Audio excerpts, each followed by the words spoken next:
they're going to need to win at least At least one, one of if those. not two of those games to kind of really convince us like, hey, they're real.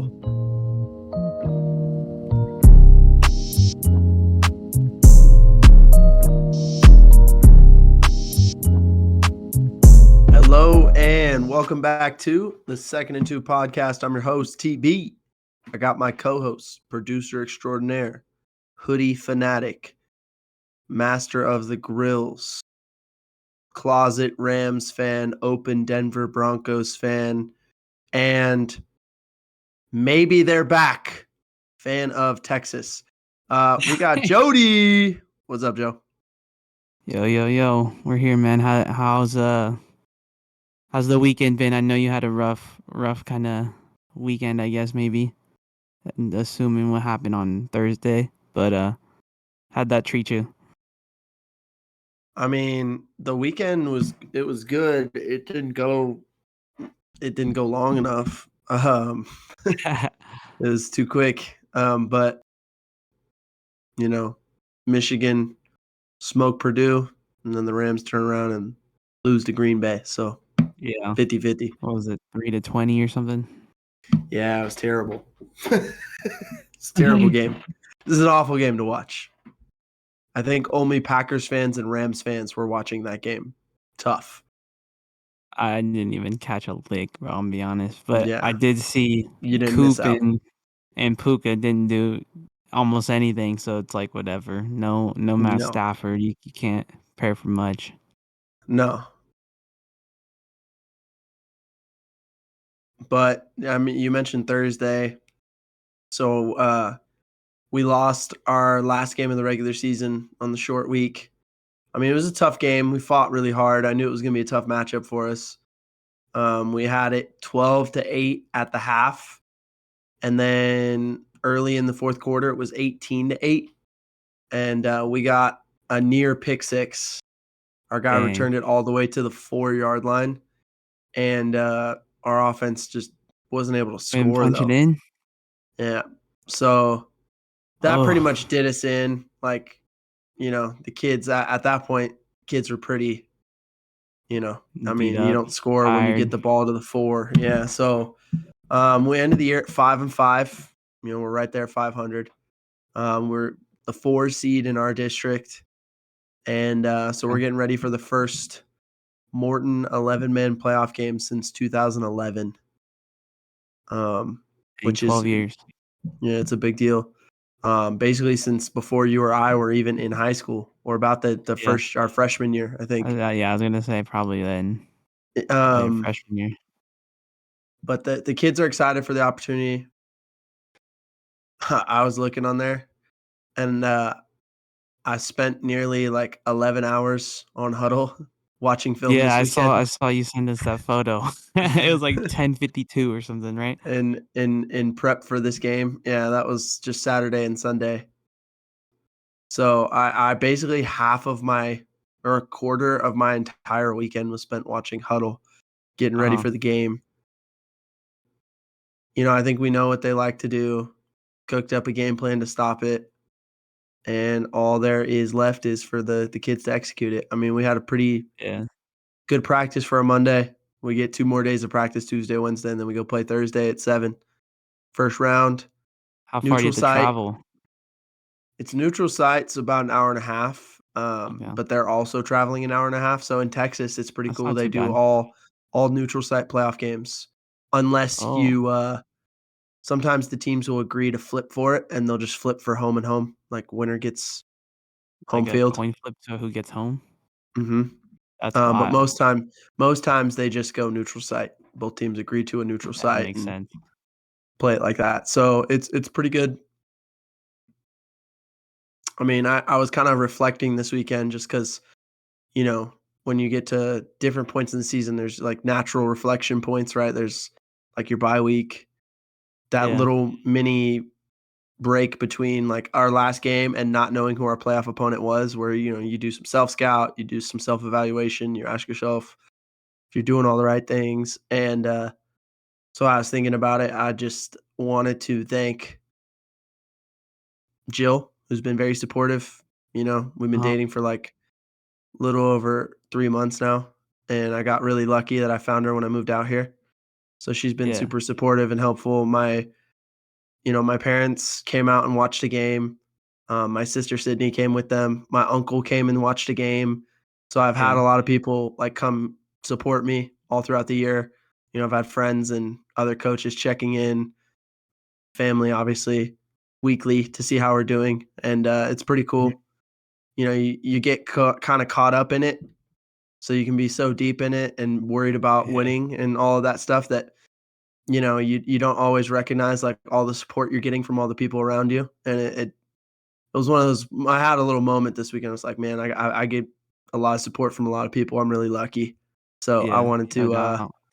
take a moment to think about that and thank all those people who have been so supportive and helpful, and who have been watching from wherever they're at or listening. Yeah. And and then lastly, I mean, the kids, they worked their butt off to be here.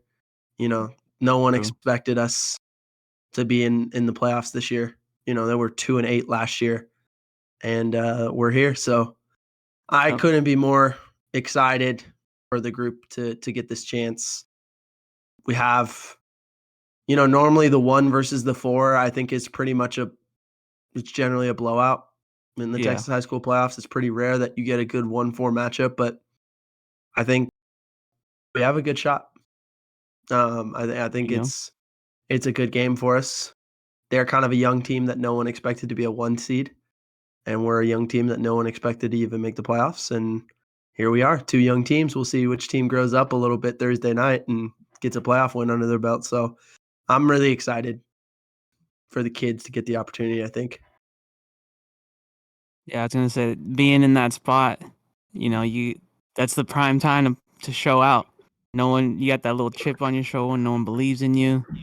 Come in, make some noise, maybe you get a big turnover early on or something and just carries on through the whole game. Yeah, I mean, I think our start is gonna be really important.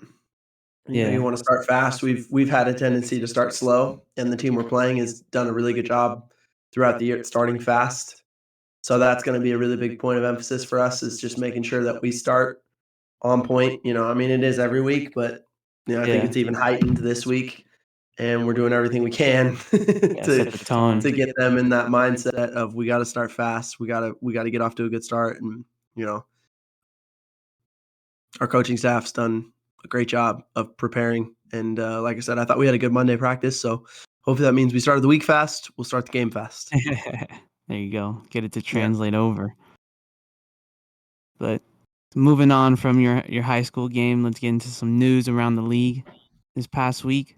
Looks like our guy Daniel Jones got hurt again. He non-contact injury to his knee. Yeah, I saw our guy Tommy DeVito got back in the game and did a little something something.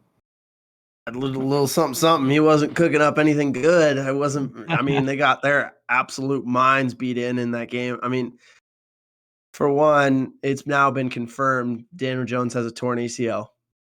Okay. So the guy gets the bag in the offseason after his best year, then comes Mm-hmm. back, plays miserably, gets a neck injury, comes back, gets an ACL tear. So absolute year from hell for Daniel Jones is what I would say. I Yeah, mean, he's that's for getting paid sure. regardless, so no one feels bad for him.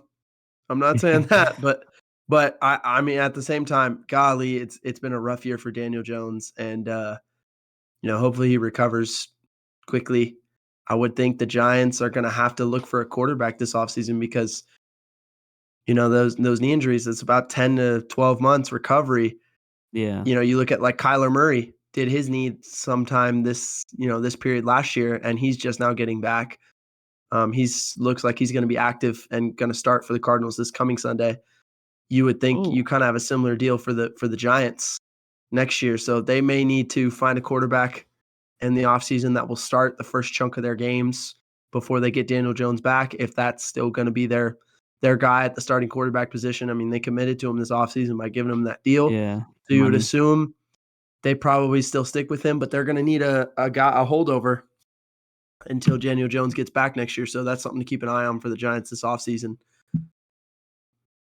CJ Stroud, we got to talk about him. I mean, balled out. He set That whole the squad rookie went passing. crazy. Yeah, their whole offense was insane. I mean, he set the Yeah, rookie passing yards record for passing yards in a game, 470 yards, 5 touchdowns.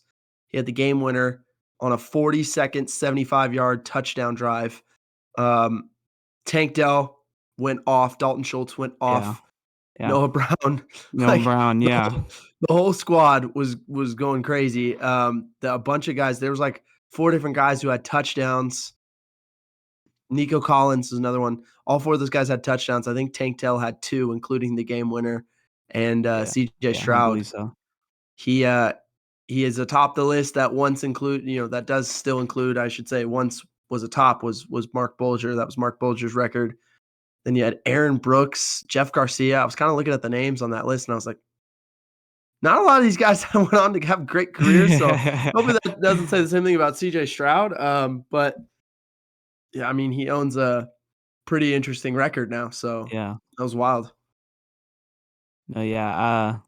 Another dude who made some noise in his first week on a new team again. Our guy Josh Dobbs on the Vikings came in and led them to the victory, which is crazy. After being there like 3 days or something. Yeah, it reminded me of the Baker Mayfield Rams game against the Raiders last year, where it's just like guy Yeah. hops off the plane, doesn't know anybody, barely knows any plays, just barely been in the building, and then has to go win a football game in like 2-minute drill Yeah. fashion. I mean, it's insane. The difference is like the Rams expected Baker to start, and he knew that 2 days in advance. The Dobbs was just like barely even active. They didn't taken a rep with him. They hadn't done anything with him. He didn't even know his teammates' names. And Yeah. guy goes in there and balls and leads him down the field for a dub. Pretty special stuff from Josh Dobbs. That's your guy right there. You have been tooting his horn all year, so it's got to feel I pretty mean, I good for think you, he's in a Joe. lot better spot now than he was with the Cardinals. Hopefully, it could continue. His play Yeah. continues to elevate over the course of the year with them. But I mean, when he was on the Cardinals, he started off great. Didn't get too much going. Like couldn't win, I should say, but he was playing well. And then it just kind of fell off. It was just like it looked like it was like some Linsanity stuff. He was able to do good, and then it just like falls off back to where you think he would be. Yeah. But Um, another team, the Raiders, they got their guy Antonio Pierce as the interim. He takes them they blew him out, right? They blew out whoever they yeah, played. the Giants, they absolutely destroyed Yeah. DeVito and the Giants. There was some wild stuff that came out of that Josh McDaniels firing, which happened after we last recorded. So we hadn't Mhm. we haven't talked about it yet. Josh McDaniels being the first coach fired this year. Once again, second time in his career that he hasn't even made it through a year 2 of a head coaching position. First Got him being out of there. in their early 2010s with the Broncos. Yeah. Mhm. Um, for one, sounds like the players absolutely hated him. There was a lot of that going around in the media after his firing. Sounds like there was a story about how he had a meeting to let people air their grievances. Antonio Yeah. Pierce talked to the team about being fearless, about how that Giants team he was on in 2007 that beat the Patriots in the Super Bowl was fearless and they didn't blah blah blah blah blah. Yeah. And then McDaniel's response afterwards was, "Don't you ever talk about the Patriots like that again." So it Okay, I created thought a real that was fake, but that's crazy that that's actually no, what played that's out. that's a real thing according to a lot of people. Now we don't know if it's real. We weren't there, right? But Yeah, that's true. what's been reported. And if that's true, it's like no wonder there was such a division in the locker room and they ended up firing him. Yeah. But on the flip side, Antonio Pierce makes his debut, has a Mhm. great, first game as a head coach. This seems to be a thing that happens, right? I mean, it was Jeff Saturday with the Colts last year, True. Yeah. right? No experience comes in and they go and win. Yeah, Yeah. it's like when teams fire their head coach, that if they really don't like the head coach, and They then go they out and fire play him, like they get they were this like new balling. head coach, and they go out and yeah, it's like a Put on new a show for beginning, and they everyone. and they Yeah. ball. Yeah, it's really really weird that happens, and it seems to happen a lot, right? It's kind of weird, but True. Yeah, no doubt.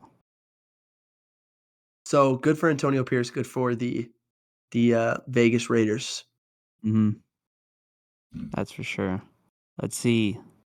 What does this say? It says Dolphins are 6-0 versus teams with losing records, 0-3 versus teams with winning records. Are they pretenders? Well, I answered that question last week when they were 6-2, and they were 6-0 and 0-2, and Yeah. you know this was a big game for them. Mhm. To kind of Versus the prove Chiefs. that they belong. And I said that last week. We're going to find out against the Chiefs in Germany, Yeah. and we found out. It pretty much confirmed what I thought. They're pretenders right now until they beat a really good team, and now that their schedule is soft for the next like 5 weeks. They may be 11-3 heading into the final 3 weeks of the The last season. stretch. But the last 3 weeks they play Dallas. They finish in Buffalo, and they have one other game. Oh, they play Dallas, Baltimore, and Buffalo. Ooh. Okay. So they're going to need to win at least At least one, one of if those. not two, of those games to kind of really convince us, like, hey, they're real. If Yeah. not, they're just kind of like really good against the bad teams and not so good against the good teams. So they're going to be a playoff team. They're going to True. likely win the AFC East the way things look right now, I would say. And we'll still probably have reason to doubt them. It feels very Vikings-y from last year in a Uh-huh. different way, but like that team that we know is going to have a really good record, but we're not buying them as Fizzle out as in the a playoffs. contender. Yeah, they still feel like a pretender, and that's where I'm at with the Dolphins. I have been, Yeah. and I'm still there. All right, so I will say, so this was the early game, right? 6 a.m. or 6:30 for me, at least I should say. And so I was Yeah. listening to it at work, and Westwood won, shot them out because they were my memes of football yesterday. But I will say I think that they need so A-Chain, I believe, comes back this coming up week off of IR if they do take him off of it, and I do think they're missing that piece with running the ball for sure, right? Like I mean, they got Raheem Mostert and Salvin Amon, or if that's how you pronounce it, but I think that they need something that those do. Well, I don't know about Ahmad, but Raheem Mostert's definitely a little older in terms of like running back age, right?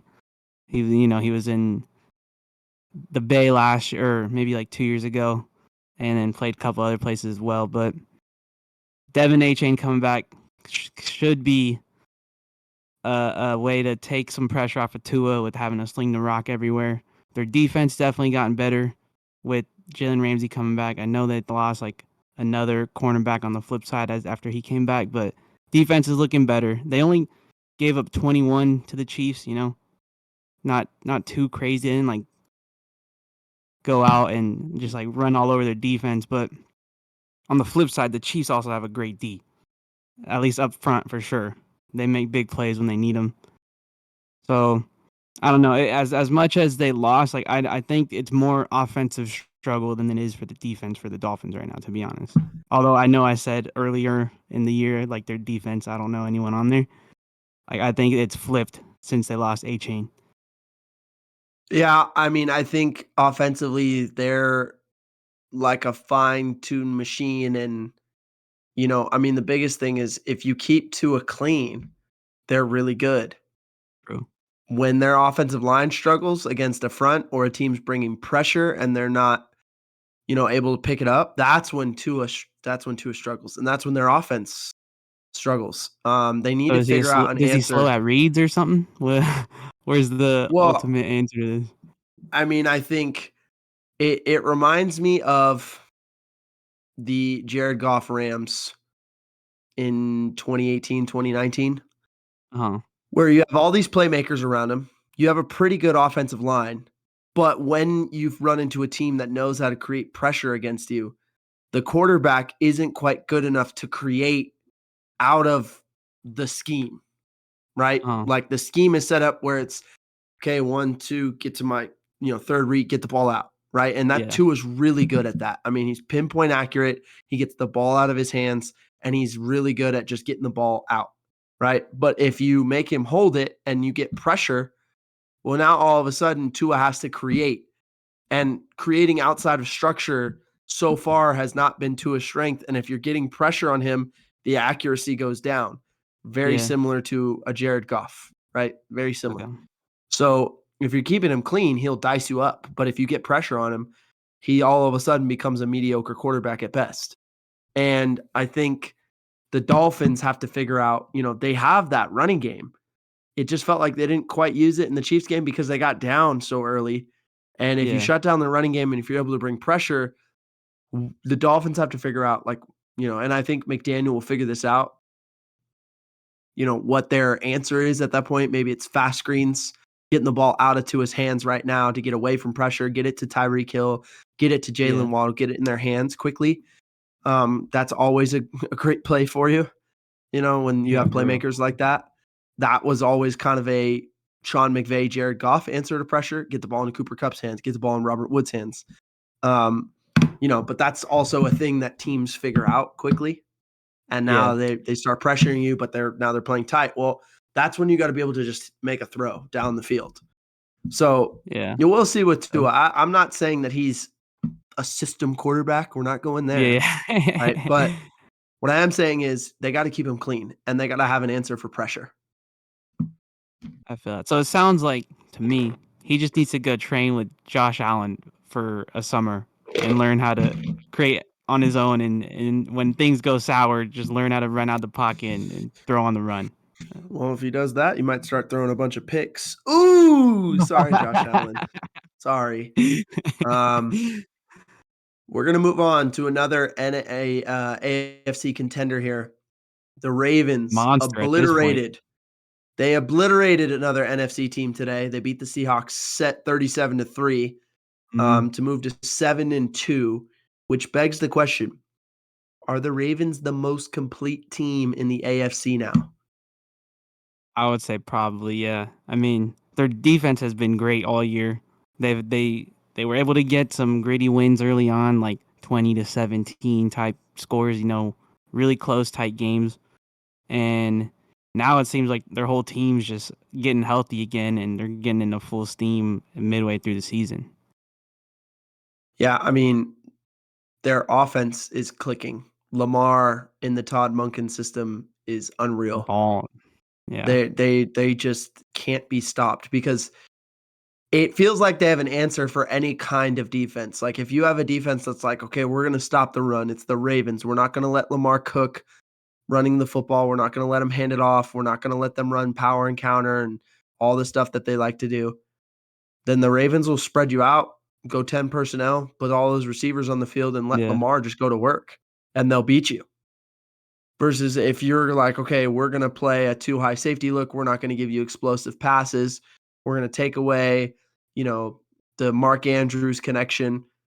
Well, they can just go put 21 personnel in the game and run the ball right at you. Yeah. So it feels like teams are really in a bind right now when they play the Ravens because they can play so many different styles of offense now. True. It's And with really hard. Lamar being able to run, that's just even more of like a different dynamic people There's aren't used just to. there's just so many dimensions to their offense now. It's Yeah. really hard to stop. Then you flip it over to the defense, and their defense is, well, I mean, one of the best in the NFL. They're first in points per game. They're second in opponents' yards per game. They're 16th in takeaways. They're 10th in third down percentage. They're first in DVOA. Like they're crushing people right now defensively. And Yeah. their DC, former Rams DC, Mike McDaniel, he's I mean, he's doing a really good job there. And Mhm. I mean, I don't know that there's anyone in the AFC that I would lean on now. That's not I did pick them to go to the Super Bowl early in the year, so I feel like I'm being Yeah. biased because I want that to be right. But they really do look like they're hitting on all cylinders right now. I believe they've Yeah, won definitely. 3 or 4 games in a row now, and they look like that team to beat, even though you still got the Chiefs sitting there also at 7-2. Yeah, that's crazy to think about. But no, I think you're right with they're on a streak of like 3 or 4 games right now, and the closest one I think out of those 3 was a 8-point game. It was 24-16 or something. I don't remember who that was. So yeah, Yep. I mean, Ravens getting hot right now is definitely spooky out there. Yeah, we talked about this last week, but quarterback injuries, it feels like there's just so many backup quarterbacks playing right now, Yeah, that's for sure. which sucks because it makes the football not as good. I mean, you had a couple bad games yesterday. Packers-Rams was atrocious. I mentioned that earlier. Uh-huh. Matthew Stafford did not play. Brett Rippon played and was able to muster 3 points, even though his defense got him 2 turnovers on the Green Bay side of the field. He didn't Dang. score on either one of those takeaways. And on the other side, Jordan Love did Not not look looking like good. it. That game was 7-3 for like most of the game, and then the Packers kind Uh-huh. of poured it on at the end to get to 20-3. So that was a weird game. You look at like Clayton Tune started for the Cardinals. He was awful. The Yeah. Browns defense suffocated him. We'll get back On the into that flip later. side, Deshaun Watson was back for He was the looking good, but like Browns. He was there was okay. some throws, like you could tell he's still in pain. Like it wasn't even making it to the dude. It was one Yeah. skip into them is so that's interesting. But he does look like he's getting back more to like Houston type play. Yeah. Just his arm just isn't doing well right now. I don't know with Deshaun. I don't All know. over the place. Yeah. You even had like Panthers Colts.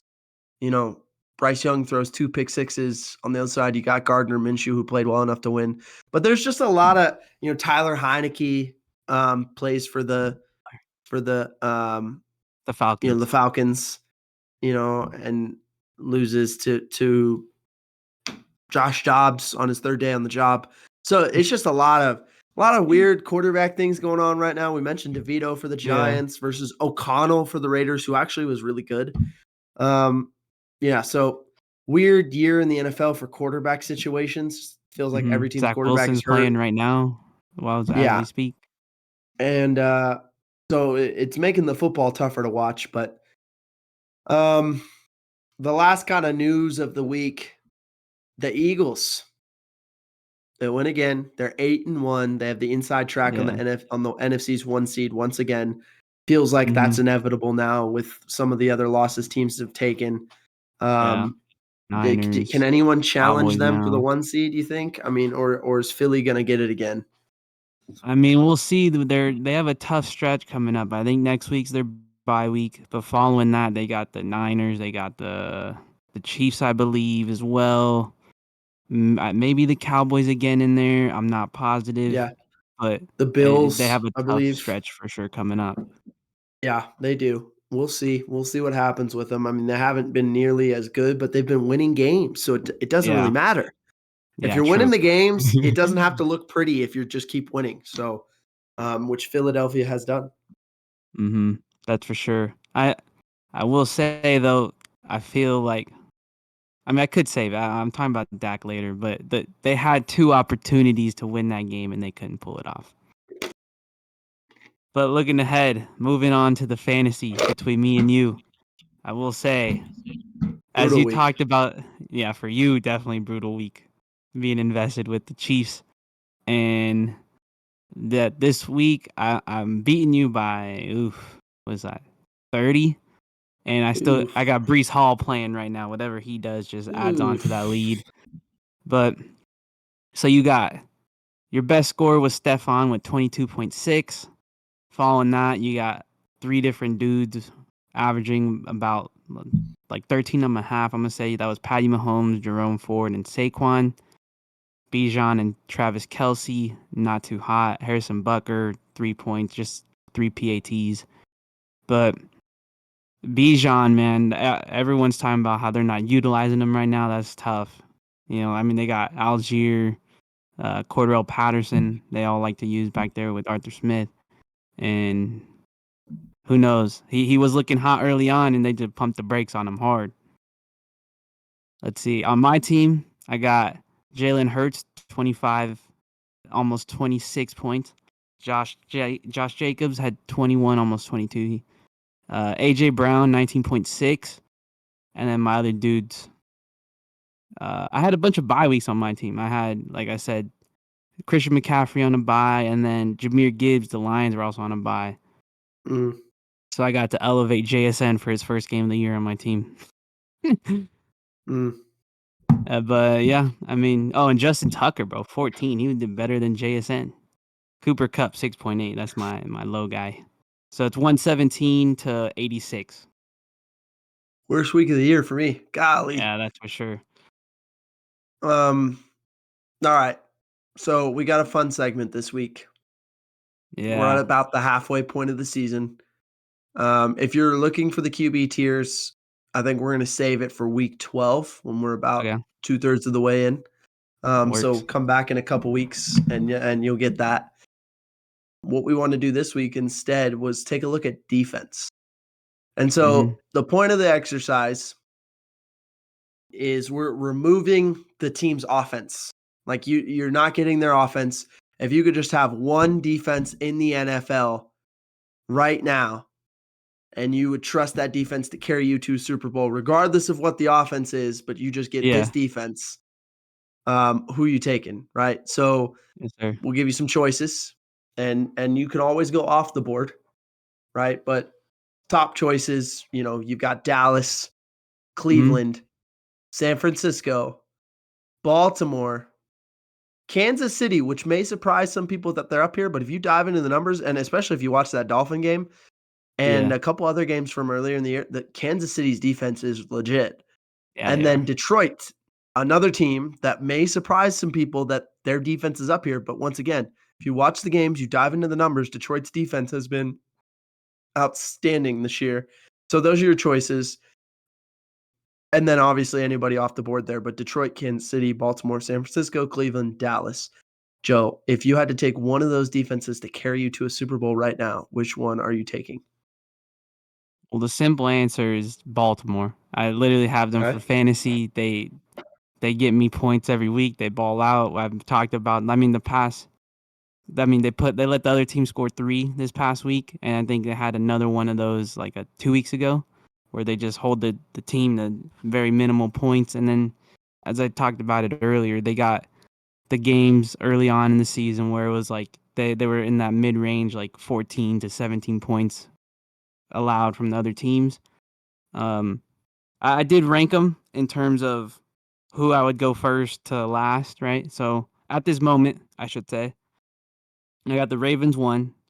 I like Cleveland at 2, Kansas City at 3, with San Fran there maybe at 4. I'm not sure on them. I feel like the way I see it, hopefully it's the offense struggles, which is why they're plummeting on defense at the moment. So that's why I threw them at 4. I'm still questionable there. Dallas at 5, and then Detroit was last. That was a no-brainer to me. I mean, we've seen them when they played the Ravens. They just got blown out of the water. Like their wins haven't been aside from the Chiefs. Let me get that straight. They still haven't really beaten anyone all too crazy. So that's why I threw them last. And the other ones in between were a little more tough. All right. So, I mean, when I look at things as they stand right now, I like Baltimore's defense. I really do. I Mm-hmm. mentioned earlier they're first in defensive DVOA. They're first in points per game allowed, only 15.1 points per game right now. They're Yeah, second in opponents' yards, 276.5. They're 16th in takeaways. So right in the middle of the middle. pack in Yeah. that. And they're 10th on third down. There's only one team in this group that I mentioned that's in the top 10 of every one of these statistical categories. It may surprise some people. I don't know. I was initially leaning Baltimore, but I think I'm going to lean this team's way for this reason. Ooh. Um, Dallas is third in defensive DVOA, fourth in points per game, third in opponents' yards, fourth in takeaways, and seventh in third downs. So they're better than Baltimore in takeaways and third downs. Pretty Huh. close to as good in points per game, opponents' yards, and DVOA. So right now, and I talked about Dallas last week as a pretender. Once again, we're not talking about Dak and Mike McCarthy right Yeah, now. We're true. only talking Talking about about the the Dallas defense. defense. And if I was taking one defense in the NFL right now, golly, it doesn't get much better than Micah Parsons. And True. this is with Diggs hurt, and they're still creating these takeaways. They're an unbelievable defense. They are explosive. Pretty rare that you call a defense explosive, but I would call Dallas's defense explosive.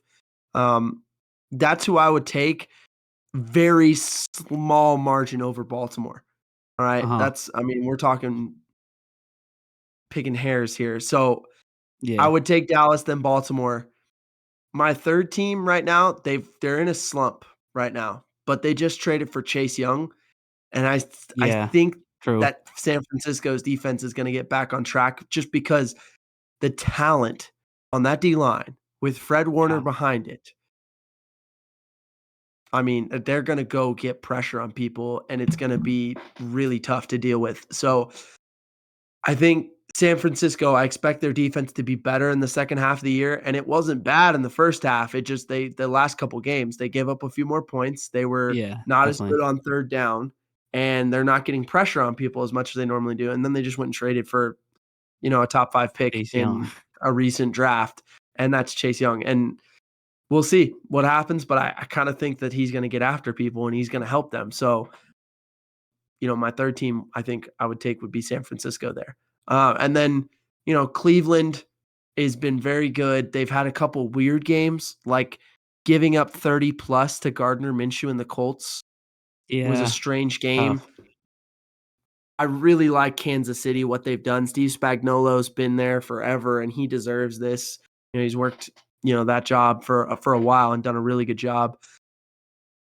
The focus has always been on their offense, but their offense isn't as good this year, and their defense is way better. So that's Yeah, helped that's for balance sure. them out.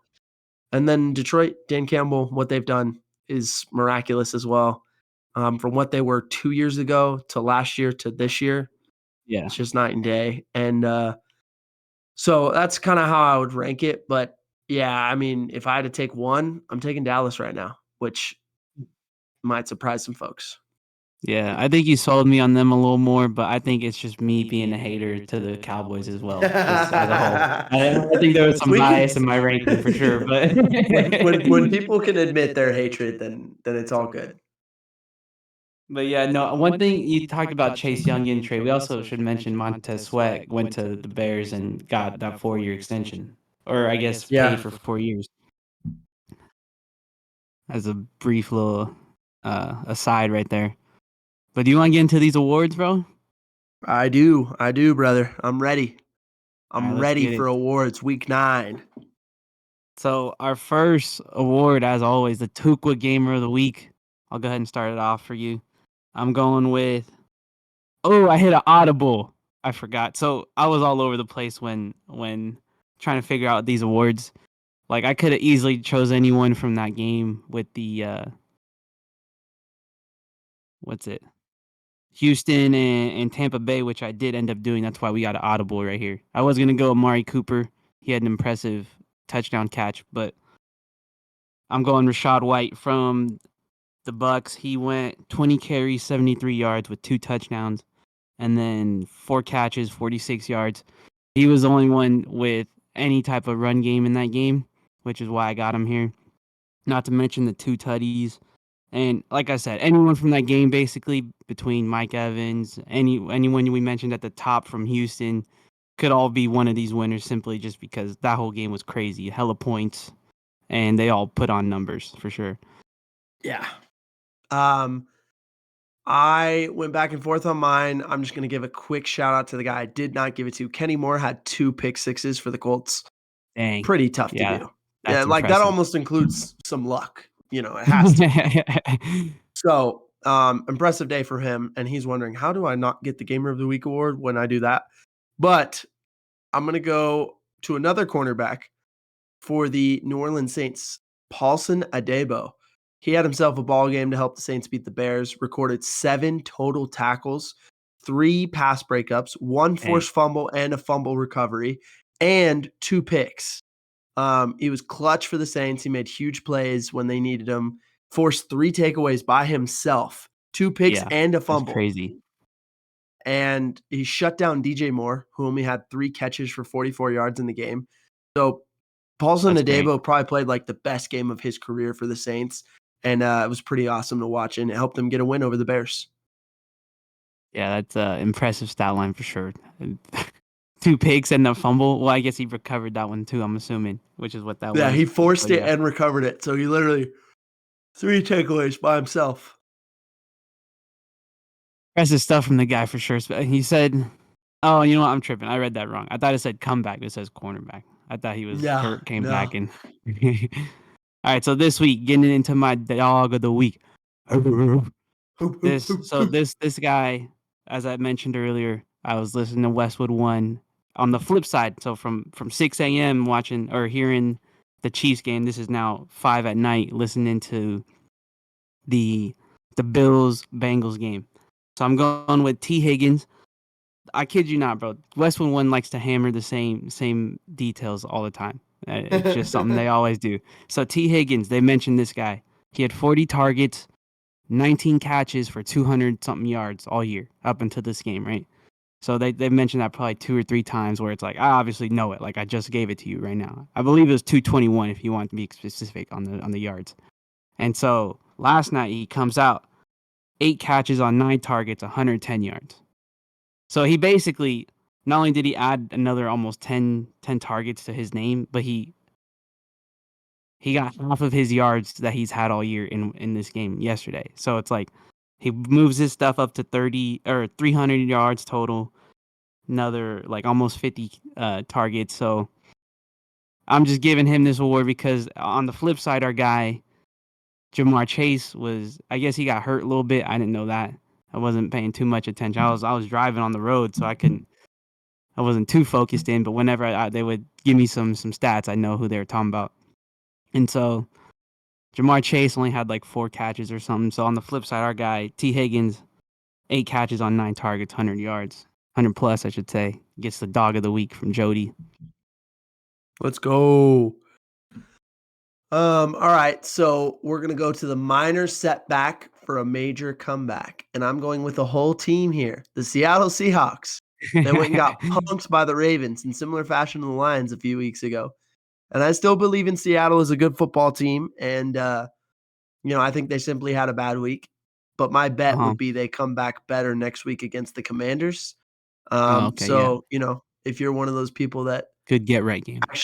actually does bet, maybe take the Seahawks next week in a get right game for sure. All right. So we go to the No Cap Hats Off Award. And, for whatever reason, I've just essentially anointed this award our college football award. And I've just gone to college football But I mean, like they do half have the a lot weeks. more impressive stuff, like the They have a Statue of lot Liberty more from like, a million years ago, like yeah, you yeah, know. yeah. So, but this week I'm going to give you a 2 for 1. I'm going to give you a college football one and an NFL one. All right. Can I So here give you you go. a honorable mention from that I've seen? Oh, 3 for 1. All right, Yeah. dude. Just make sure you don't step on my toes here and don't give me No, one that I no, already got.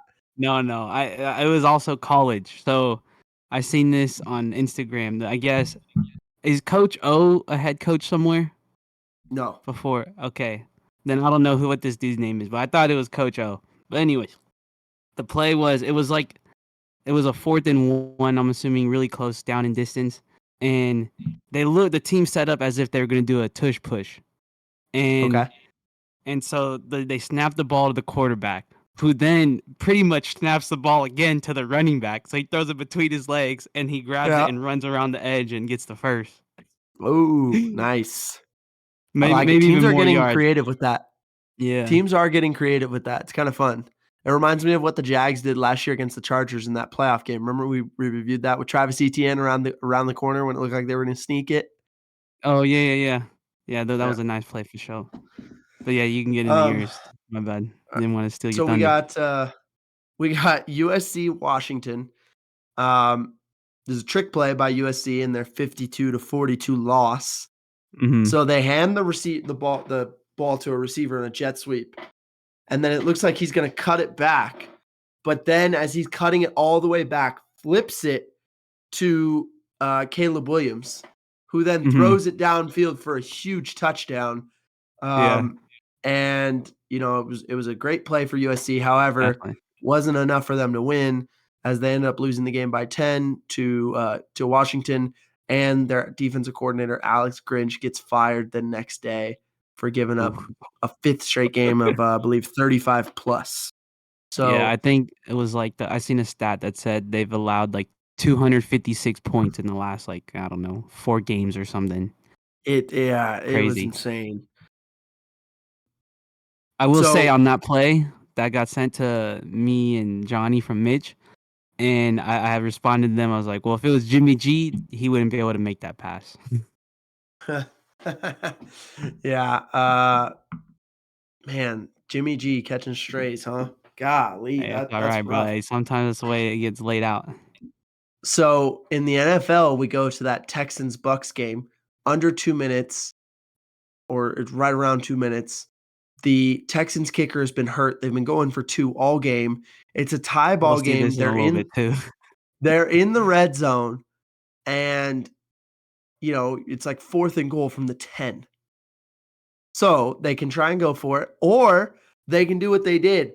They trot out Dare Ungabowale, a running back, not a kicker, a running back. Trots out there, drills the field goal for what they think is the win at the time. I mean, you're Yeah, thinking you get a stop, you win the game. They don't. The Buccaneers end up scoring to go up, and the Bucks think they've won. Well, then CJ Stroud leads them back down the I'm field, and back. they get Yeah, the win anyway. But huge kick for their running back, Dare Ungabwale, when their normal kicker was injured. So saw yeah. a lot of people commenting about this. Why was the punter not kicking? I don't know. Not his job, But kind of. but yeah, Dare puts it through. Dared to put it through the uprights. Pretty awesome. That's sick. I mean, yeah, I've heard that same chatter about the punter, but it's like he's not used to kicking off the ground for one. You know what I mean? That's not. And he does it all himself. I don't know. Maybe that's a skill going forward. They start learning. And then they could just do Okay. both. But it's the same reason they don't do the kickoffs. You know what I mean? It's still the same. The field goal kicker. You know? There are a lot of times though the punter will be the kickoff guy Huh. Well, in the NFL. Sometimes it's the kicker and the kick is also the kickoff guy, but sometimes the punter is the kickoff guy. I'm just saying. who knows? Maybe this guy just wasn't trained in it. I don't know. I He's guess a rare so. I mean, case. they trusted their running back more, but the guy made it, so you can't give him Yeah, you crap. can I mean, knock it. he made it, so good for him. I mean, shoot. Yeah. All right. But yeah, we're gonna move it on to the Strahan Munoz Big Fellow Award. Who you got? All right. So this week I went to I believe the Browns game. Yep. I went with 75, Joel Bitonio from the Browns. He's the left guard, if I recall. My dude, he had a great game. He only allowed 2 assisted tackles, which is like, someone grabbed the dude and then his guy got there eventually. And he has some good pulls. They pull a lot actually. After watching that game, they had a lot of pulls. He's great at pulling and then getting that seal block on the dude. There was one play. It was just he had the dude in front of him. He sealed him to the right, and the ball the running back took it right still where they're supposed to go, but he had a nice cutback lane right behind him had he done it. And then one of the plays I liked from him, he literally just drove the defender he was guarding back like 10 yards. Like from the line of scrimmage, the yellow line that they put on the field for the first down, he just kept going past that. It was great. I loved watching them. So yeah, my guy Joel Bitonio from the Browns, he's going to be my Munoz Award winner this week. Nice. Love that. Good for Joel. I'm going on the flip side on defense. I'm going with Byron Young, our guy, rookie for the Rams, edge Yeah. player. He was pretty dominant on Sunday, even though the Rams lost. 10 total tackles, 8 solo tackles, 2 sacks, 1 TFL, and another QB hit. Right now, they came out. I saw ESPN today came out with their, mid-season awards, and they had him He's up third there? for defensive rookie of the year. Had him third. Ooh. Who's the first Um, two, if you remember? I think Probably I am Witherspoon or something, blank. or Brian Branch. One of Devin the two at Witherspoon least. was first. And Jalen Carter was second. Oh, okay. Yeah, Byron makes sense. Young third. Good company though, for So sure. yeah, and I believe Byron Young leads all rookies and quarterback pressures right now. Ooh. So he's having a good year, good rookie Yeah, year. The Rams that's found good. a hidden gem in that third They round, need and that for sure. yeah, So shout out Byron Young. Great Sunday. And hopefully he keeps playing well. Yes, sir. So let's get into our Who's Cooking Award.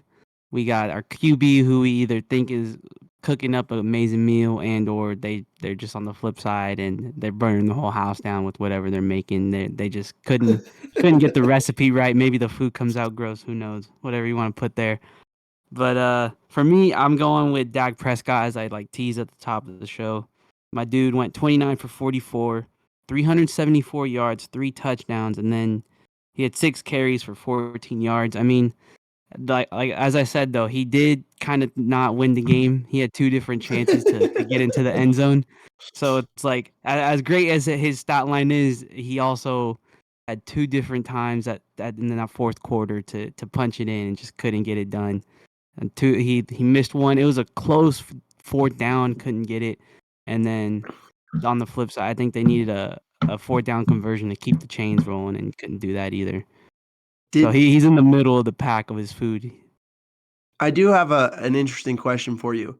Yeah. Did you ever really feel like during that game, did you ever feel like the Cowboys were actually going to win it? Ooh. Because I never did. Like the whole time I was watching, I know it was Ooh. close, and I know they Yeah. had chances to score, and there was the 2-point conversion and all of it, like multiple chances for the Cowboys to win Yeah. that game. I And mean, but there was this huge part. I just the whole time I never felt like if I'd had money on the Eagles, I would have been so comfortable. I never felt like the Eagles were actually going to lose the game. Does that make yeah. sense? I mean, it just Yeah. Well, when I went into the game, so like I sent it to you. I don't know if you got it, but on ESPN every week I pick who at winners of each game. So it's just like, oh, this team, this team, this team. And so when I saw that one, I was like, Eagles, no brainer. But then when I was watching the game, I did when they were up at half, right? I think it was 17-14 or something. I don't know, but I'm pretty sure Cowboys were going up, going into the half up, and I was like, maybe they pull it off. Granted, like I could have checked the score and been like, oh, no, I know they lose, but watching it, I was like, dang, they got the lead right now. Their things are going well. CeeDee Lamb is going crazy as he has been for the past 3-4 weeks, and then once it got to the fourth quarter, then I was like, all right, you got to score here, extend the lead. I think it would have put them up like 3 or something had they scored. So then that didn't happen. Now they're down still. Eagles couldn't sustain a drive. Their defense was doing great, And then same thing, they just drive back to field again and couldn't do it. And then it's just over. So I don't know. Going in the half though, it did look promising. And then the second half they fell apart. Maybe Eagles got good adjustments at halftime or who knows what, but I don't know. Cowboys are still shaky when it comes to a good team. yeah. Yeah. Um I went with my who's cooking. I went with Josh Dobbs for obvious Mhm. reasons. Plenty. He had 158 yards, which is not scream cooking, but he Yeah, didn't play until the end of the first quarter. That's one thing. Again, he also did not know any of his teammates' names. exactly. He had 2 passing touchdowns, 1 rushing touchdown, like 3 days of prep for the Falcons with his new team, the Vikings. Led him down the field and scored in the final minute to help the Vikings win their 4th game in a row. He also had 7 carries for 66 yards. So, yeah, he went off and Yeah. he was cooking up something special, something light. He looks good in that purple. That helmet was looking nice on him. I will say that. But yeah, no, Josh Dobbs, I mean, who knows? Because they should be getting Justin Jefferson back soon too, right? So maybe he just got it landed in a good spot. Kirk Cousins was dealing all year, and so I'm assuming the line's definitely a little better than what he had in Arizona. Definitely could be something to keep our eyes open on. Or I just want to see him succeed. I don't know. Maybe that's what's coming out of me. But getting to the last award that we like to hand out, it's gonna be my Boo Boo Evans Award. Now you talked. Okay, you know what? Before I even mention that, did you put up any stats in the NFL this week? Did I? Yeah. You got any fantasy No. points on your name? No. All right. So our guy Clayton Tune sad winner of this award this week. My guy went negative in his fantasy points this week. So we put up better stat line than this guy, almost, if you really wanted to put it that way. He went 11 for 20, 58 yards, 2 interceptions, and then he had 5 carries, 28 yards, and a fumble. This is a tough week for the guy. I mean, I know it's his first start, and not a spot you want to be. But if you're bro, you want to know how sad this is? So when I was looking at the scores for our fantasy team, I hit the last, so it goes 1 through like 9, and then 20 is like the last page. So I was like, all right, let's see who's at the bottom of this list, right? So I click on it, and so everyone, I could have just only won the first 6 pages is what really mattered, but I didn't know that. First time I've ever done this. So I'm scrolling, so I'm just hitting the next page over, and he was down there on page like 9. Mind you, there's people on bye weeks and people who are like backups or third stringers on this page. And then by the time I got to someone who actually went positive, it was like people playing, they got maybe like 1.2 points or whatever. But this dude was negative 0.88. It was just a tough situation for the guy. God. And he was, not to mention, he got sacked 7 times by that. They played Cleveland, right? Is that who? Yeah. Tough week for the guy. So maybe he could be on the comeback award, an honorable mention. Maybe his next week, second start gets a little better, or maybe it's Kyler Murray time at that point, and it don't even matter. He was just a little fill-in. Yep. All right, so we're gonna go to our favorite segment of the week: turnover on downs. All right, so first down, we're gonna talk about a trend. Something I've been seeing all year that I've been really excited to talk about because it's pretty fun. This is actually a clip from last week, but it's been happening all year. So, we're looking at the Rams-Cowboys game from last week. Now you're gonna see this is Micah Parsons. Now what you'll notice as we play the clip, he's gonna end up with a two-way go because of their alignment. So what teams have been doing, they're putting their best pass rusher over the center, and then they're playing in the green front, right? So we've got 3s and 5s on either side. That forces the guard and tackle to kick out, right? One-on-ones. They're both going to kick out. And they're going to make, those rush lanes wide, and all they're going to do is just open sesame space for Micah Parsons. And now you'll watch, he just beats the center like a drum for a sack. It's just not even fair, and then crawls off. It's just not even fair, like one-on-one Micah Parsons versus a center. Watch it. I mean, so the alignment naturally forces a one-on-one, right? You're going to see one-on-one, one-on-one, one-on-one, right? Now they drop the center and end out, so it's only a 4-man rush. Yeah. And they chip over here, so you get kind of a 2-on-1, 1-on-1, 2-on-1, but it ends up still with the center one-on-one with Micah Parsons, who's just going to win 9 out of 10 matchups with centers and gets a sack. Just tough. Just tough stuff. Exactly what it's just a tough matchup. Well, if you remember earlier in the year, we saw the this schematic approach is what gave us the Myles Garrett doing, in and out. He was balling on people. And that's the same deal where they're just creating that one-on-one for your best athlete, your best pass rusher in space with a two-way go against the center. Centers cannot be happy about this. Center. That's it's a total You're nightmare. Already a step behind having to snap the ball. Granted, when you're going to snap it, but that's not much considering the dude standing up, ready to go full speed at you. Like, you get your hands up, maybe they already swat him away or something. That's not good at all for the line. It's a center's worst nightmare. So, look for that when you're watching games. So second down, we got the Jody bet for the week. Now, I mentioned last week, game time decision. I have not been good on that. So once again, we took a L. I went with the over in the Commanders Patriots game at 40. The game ended at 37. So, if it was overtime, we would have had a chance for sure. But that's not what we're here to talk about this week. We're looking ahead At the was it week 10? That's crazy.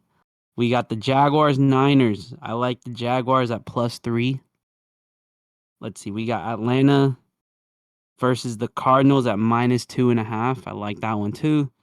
And then I got Bills Broncos under 47. That seems like a lot. Unless the Bills literally drop 40, I don't think it gets that crazy.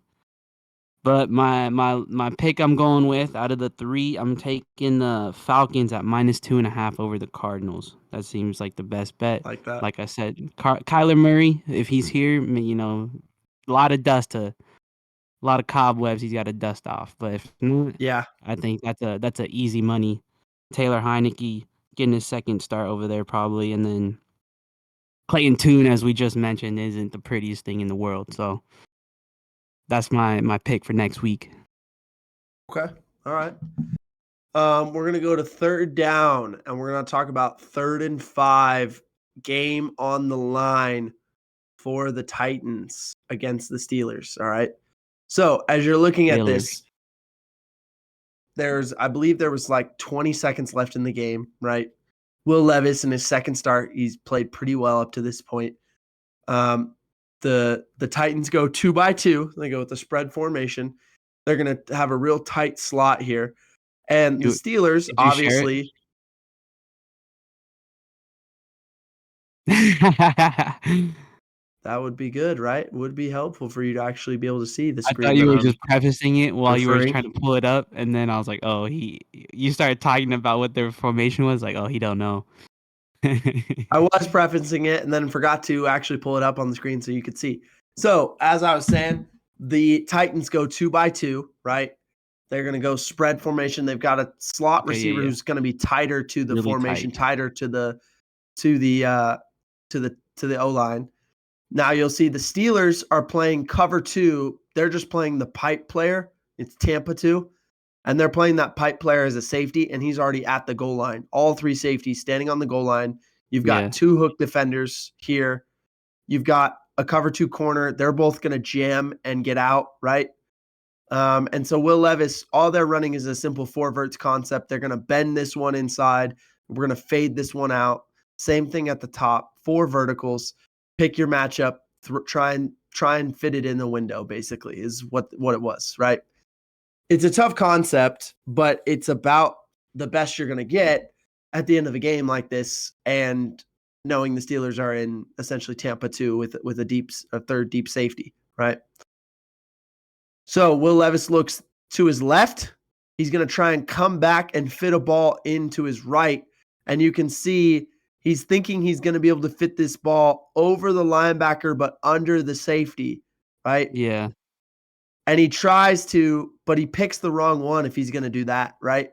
The original vertical he was looking at, he probably had an easier throw there. Throwing Yeah, especially with outside the hips wasn't, facing this way too, with that yeah. safety.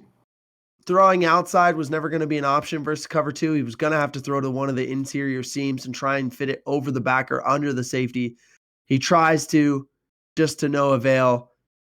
Backer jumps up, the hook defender jumps up, gets an interception to seal the win. You can see it again from this angle. He's initially looking this way, doesn't like it, tries to come back and fit it in, and it's just not there. It's going to be a tough throw regardless. Yeah. But he really tried to fit it in a window that it just wasn't going to fit into. And it ended up, being the difference in that game. Close game, another close win for the Steelers where they looked terrible in the first half and somehow managed to win in the second half. Well, I did see, speaking of the Steelers, there was a stat that it was like Patty Mahomes on the year and someone else, but then it was like CJ Stroud had hello yards, right? Like compared to those two, and his picks to touchdowns ratio is even crazier. But it was this fool CJ Stroud has 14 touchdowns on the year, which is I guess more passing touchdowns than Kenny Pickett has had in the last 2, which is wild. Wow. Sheesh. So yeah, CJ Stroud's balling. But 4th down of the turnover on downs is going to be my bad beat, taking it back to Houston. As I was just talking about CJ Stroud, you mentioned that their kicker got hurt, right? So at the end of the game, they went for 2 right? And I know what you're talking about. Yep. and so the spread was 2.5. They went for Yeah, 2, and I think they they took a just took a knee. knee, right? Yeah. They took They a took knee. a Yeah. knee, so instead of even trying to get the points, because it was, what, 6 seconds on the clock or something? Yeah, 6 So seconds on the clock, and if you try and kick it and it gets blocked and they return it for 2 points the other way, game's tied, or if you do go for 2 and you and fumble or somehow throw a fumble, pick, yeah. only bad things can happen. So they took the knee to Yeah. just secure the win essentially, and, yeah, I saw that. People were upset So, about yeah, that. the 2.5 on that one, which I had as one of my picks from last week too. So, it was like, "Oh, man, just another one to the list," but shout out to the kid for making that drive at the end of the game. That was, I think it was like 40-second drive, right? Crazy. Yeah. So, last thing we got on the episode is the banger of the week. Now, you mentioned me being hoodie connoisseur, or whatever words you use this week. Yeah. It's actually, so that's where this comes from, right? Oh, where's the words on this hoodie? Or is it on the back? I don't know. But anyways, there's something right there. This comes back to yesterday. I took a trip down to LA. I went to SoFi, actually, if you want to be specific. And Okay. it wasn't to watch no football, I'll tell you that. I went to the Travis Scott concert, and let me tell you, that thing was crazy, man. I sent you one of the videos, right, on Yep. X, showing you what was going on there. Everything I've seen on Twitter was crazy. Just like it was loud in there, like, not to mention just like the music itself, like vibrating through like the speakers with the bass and everything. But when I watch back those videos, like, it was really that crazy. Like I went into it knowing it was gonna be a wild time. Like, looking at the Uh-huh. pit, I was like, someone's gonna get trampled in there because Travis Scott fans, they go crazy with mosh pits and everything. So it was like, I'm glad I'm not down there. I'm in this comfy seat right here. It's not Yeah. like I sat down the whole time. I was standing the entire time, rocking this hoodie because I wasn't gonna just leave it on the ground and let it get snatched up or something. So I was rocking this thing, sweating. But it was a great time. He played a lot from his newest album. His old songs that he went with was like Mamacita, Highest in the Room, Sicko Goosebumps. Mode, Goosebumps, yeah, for sure. He was like "Dog, I got chills right now." He was literally shaking. I don't know if he truly meant he had chills, but he was shaking. And then he came out with that song like 2 seconds I later. I was get like, those goosebumps every time. yeah, Yeah. yeah. But yeah, no, I know if you guys look up I Know in at SoFi, that one was loud as hell. That's like the one I've seen the most like videos of, because he just lets us roll with the chorus, and it was crazy. Wow. But yeah. I'm glad you had Topia fun, dude. Twins, another one. If you know the words, Topia Twins, that we were yelling those words. It was lit. At the jet ski. Yeah, yeah, yeah. Dude, that's Exactly, awesome. exactly. No, it was a good time. This dude. So at the end of the show, there was also, he was talking about how they were yelling in his ears to like get off stage because of curfew. And so he was like, "Yeah, like, my mom's here tonight. Actually, like, she knows I don't do well with curfew. I never listened to it growing up as a kid or whatever. But this dude started at like 9:50 at night. If he would have just started at 9:30, like everyone assumed, we would have heard plenty of songs that they wouldn't be yelling at him. LOL. Come on, But man. it was a good time for sure. I had a long drive though. I drove back, got home at 3 a.m. That was brutal. Brutal. Yeah, that doesn't Yeah. sound fun. Well, we just want to shout out Joe before we go today.